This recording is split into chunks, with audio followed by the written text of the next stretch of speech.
Warga Kebun Bunga Sukarami, Palembang dihebohkan dengan penemuan salah seorang warga yang tewas di jero rumah. Kecurigaan tetangga berawal dari bau busuk dari rumah korban. Korban juga diketahui tak terselit selama 4 hari.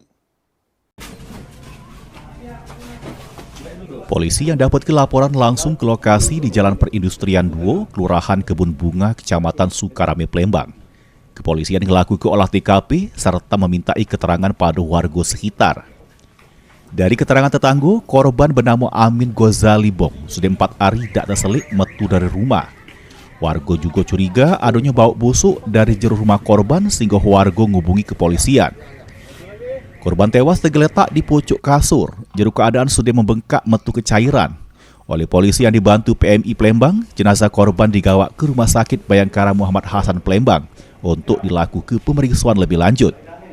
Polisi masih melakukan penyelidikan untuk mencari tahu penyebab pasti kematian korban. Mulyadi, PAL TV.